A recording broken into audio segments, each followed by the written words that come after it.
Emergency के बारे में कोई चर्चा होती है, I think some fundamental differences, distinguishing features should not be forgotten. देखिए, strong executives will come, democratically elected governments will want to concentrate more power in their hands. They will want to encroach the world over. But we are not just the mother of democracies, we are also the world's largest democracy. हमारे जो democracy का यात्रा है, that started 6,000 years ago. We had republics in 6th century BC.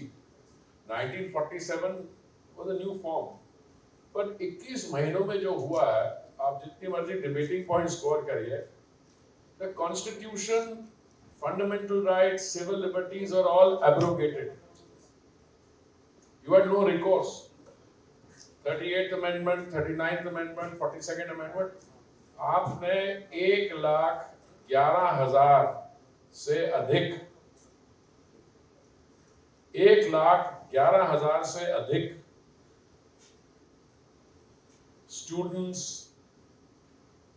journalists, political activists, labor leaders were just locked up overnight. That is the point. It's very different from, somebody curbing somebody's feet. All your constitutional remedies, all your constitutional safeguards are intact. जितना मर्जी आप कहें, आप court जा सकते हैं, सरकार के खिलाफ जा सकते हैं। अब एक भाई साहब पॉइंट कर रहे थे कि अब जो पत्रकार लोग हैं वो जवाब देते हैं ऑपोजिशन का। उल्टा एक और भी है, डेमोक्रेटिक लीडर्स जो हैं आज के, आप जो गाली गलौज, the abuse and invective which is hurled against democratically elected leaders in India, आप सोच भी नहीं सकते, दुनिया में कहीं नहीं है। वो डेमोक्रेसी है। और अगर आप देखा जाए उस समय क्या हुआ था, आपने इमरजेंसी के दौरान you just didn't just go for the political leaders. एक एंटरटेनमेंट फिल्म बनी थी किस्सा कुर्सी का, उसके सारे प्रिंट जला दिए। और फिल्म्स थी आंधी, और दूसरी कौन सी 10 नंबरी, उसमें बैन लगा दिया। किशोर कुमार जी के गाने वर band on all India radio. You know how many sterilizations were compulsorily carried out? 60 lakhs. Because the young son of the then Prime Minister believed in family planning. उसने कहा एक तरीका है फैमिली कंट्रोल, पॉपुलेशन कंट्रोल करने का, कि लोगों को जबरदस्ती जाके 60 लाख लोगों को जबरदस्ती स्टेरिलाइज करा दिया। उस समय और अभी में कोई मैं आप डिबेट में नहीं पार्टिसिपेट कर रहा। डिबेट में अगर मैं पार्टिसिपेट करता तो मैं उनकी तरफ से ये पॉइंट करता कि 375 people died in the Chasnala mining disaster. अरे एक तुर्कमान गेट दिल्ली में, आप दिल्ली गए होंगे, वहां पे पुलिस ने फायरिंग कर दी और the estimates of the deaths vary from 20 to 150. एक बहुत फेमस जर्नलिस्ट थे कुलदीप नायर, उस समय वो इंडियन एक्सप्रेस में काम करते थे। उन्होंने एक किताब लिखी है जजमेंट। उन्होंने कहा 150 लोग मारे गए तुर्कमान गेट की फायरिंग में, 350 माइनिंग डिजास्टर में, 150 यहाँ पे, 60 लाख बच्चों की पोस्ट स्टेरिलाइजेशन। और क्या किया, maintenance of internal security act invoke कर दी, MISA, defence of India rules कर दिए।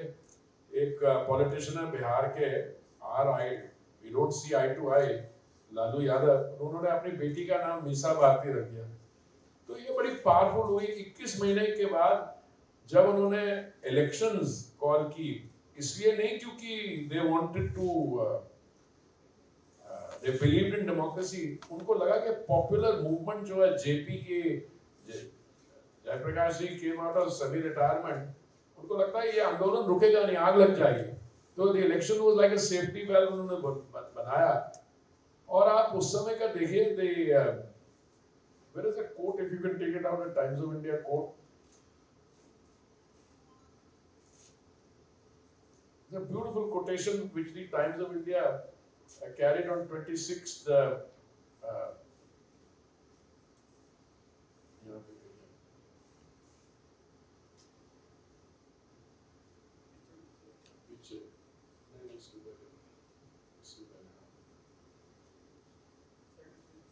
Second page. No, it's because it sums up the. I had done some research. Press Council was dissolved. Indian Express, क्योंकि आपने censorship कर दी, आप कभी censorship की बात करते हैं, उसमें उसमें बड़ा फर्क है.